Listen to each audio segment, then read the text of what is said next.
Hello and welcome to this edition of the Halcyon Show. My name is Wisely and I'm going to be your host for this episode.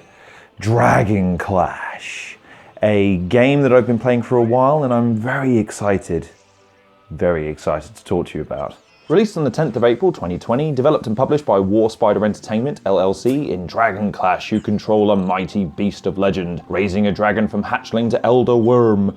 Become the dragon and conquer all that oppose you in this exciting single-player card game of extreme strategic dragon combat. Right off the bat, I think it's pertinent to point out I don't have a tremendous amount of experience with card games, strategic card games, apart from Pokemon back in the day and up until recently, Gwent on Witcher 3. However, I can report that I really enjoyed this game. There's a number of different contributing factors that made this game enjoyable in bursts, enjoyable over a longer stint, but this isn't a game necessarily I would recommend you play over 6, 7, 8, 9, 10 intervals. This is a great little game for hour bursts or 2-hour bursts where you need to kill time while also maybe taking care of other business. So, for instance, don't tell anyone, I sometimes play this game while I'm working.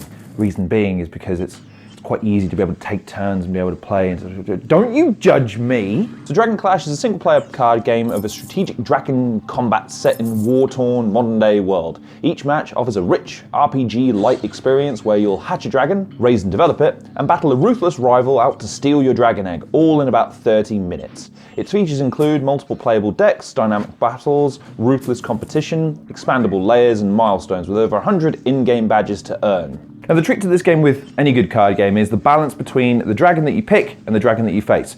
Each dragon is going to have a level of usability that is going to reflect that dragon and potentially your playstyle. For instance, the red breather is the dragon that I picked the most, if always.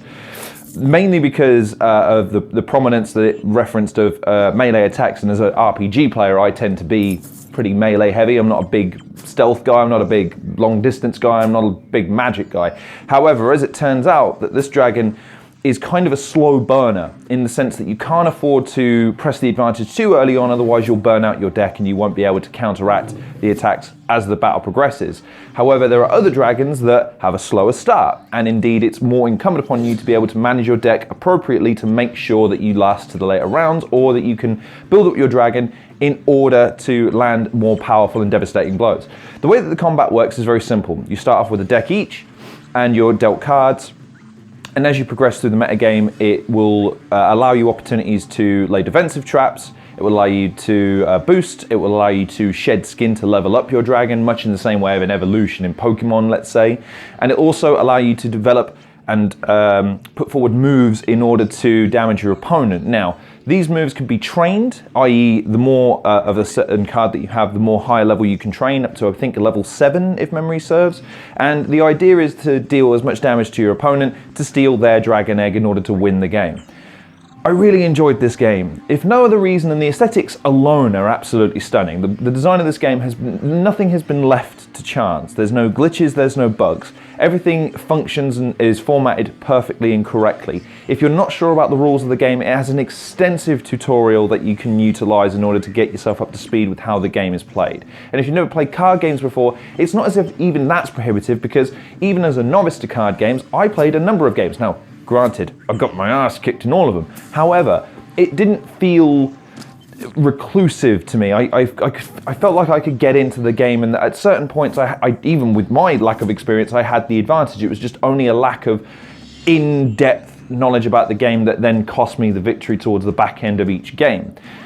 This is one of those situations where you just find yourself becoming more and more engrossed with the game as you go along. So yes, at first it's going to be a little bit overwhelming with the number of cards that are available, all the effects, all the different strategies and all the things that come into play in a game like this. However, once you do get invested, it is one of those games where each game starts to play out in a way that you can start to see the way the game unfolds. Again, as an example of something like Gwent, for instance, I started to develop strategies in order to utilize an overall winning tactic rather than just scene by scene. So in Gwent, for instance, I would always sacrifice the first round, but also build up my deck in order to make sure that I was almost practically guaranteed victory in the second and third rounds as sort of a war of attrition. This game is no different. There's going to be times where you're going to be tempted to press the advantage, to stack cards on each other to boost your attack, but unfortunately without leveling up your dragon, to a certain, or aging your dragon as it is in this game, to a certain level in order to utilize a certain tactic level, which is the level that denotes what cards you're allowed to use at any one point,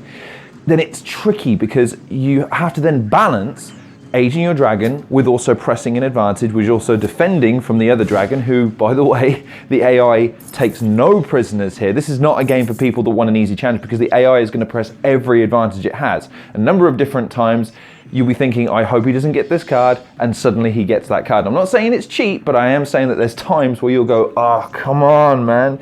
And the way you level up your dragon, for instance, is by stacking the deck, stacking 2 cards at any one time to sacrifice in order to level up your dragon. There are a number of times where a feast card, which is basically a card that takes those cards away, will be played, and you're like, oh, damn, I have to start again. And you have to balance out taking actions that defend you, actions that develop you, and actions that will actively affect your opponent. And this game is all about balancing all of those 3 things and also appreciating the beauty of everything. Again, the way it's been presented in terms of the designs of each card, the designs of each dragon's level up stage. Also, the soundtrack is absolutely brilliant. The sound design in the game is absolutely brilliant with the cards being played and the dragons reacting.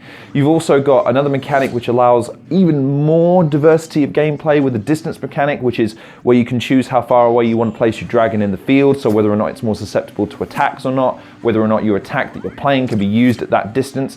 These are all things that you'll have to manage as you play the game. The game also has a degree of a progression system with expandable layers.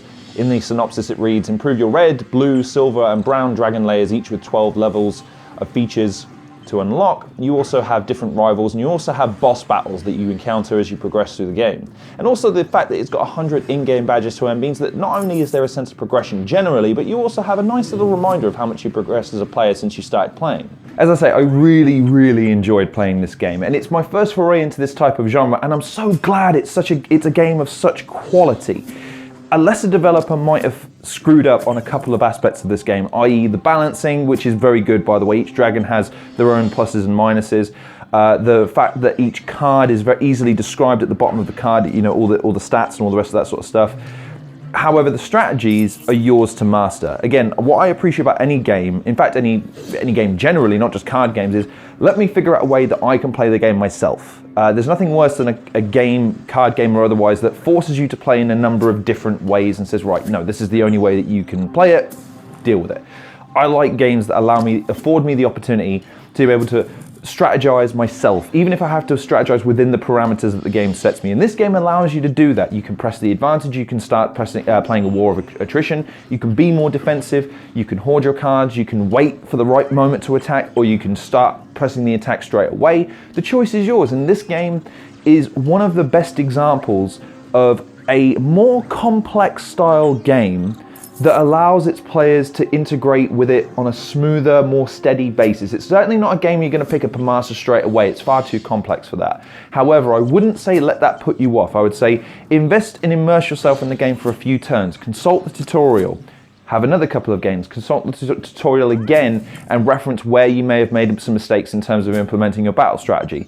But again, with the aesthetics, with the gameplay mechanics playing out in real time, with the level of depth of content that you've got here, the amount of content that you've got here, the ease of play, the fact that the games, while they might feel, half an hour might feel long for a card game, in actuality, half an hour for a card game is a tremendously short amount of time. It's basically the same amount of time as a game of FIFA, and a tremendous amount more complexity and challenge is going to be presented to you here than a game of FIFA. So this game presents a tremendous amount of content and really good value for money. If you haven't already checked out DragonClash, I would certainly recommend you go check it out. If you're a card playing game fan, 100% you need to be going and playing this game. If this game genre isn't necessarily the kind of thing that you play, I would still recommend checking it out, if no other reason. Again, it's great for short bursts of gameplay, and more to the point, it's the kind of game that the more time you invest, the better you will invariably get. So, DragonClash, have you played it? What do you think? Leave me your thoughts in the comment section below. In the meantime though, thank you very much for watching this edition of the Halcyon Show. Please like, share and subscribe, and check out some of the other content creators in the description below. Follow me on Twitter. Also, feel free to go and check me out over at Two Beard Gaming. I did a video over there, and more videos will be done coming over there as well, I think, if I can formulate a sentence. I think that's everything. I think I need to plug. Yeah. Go follow me, watch the videos, blah. I hope you're taking care of yourselves. My name's been Lorne Risley, and I'll see you on the next episode of The Halcyon Show.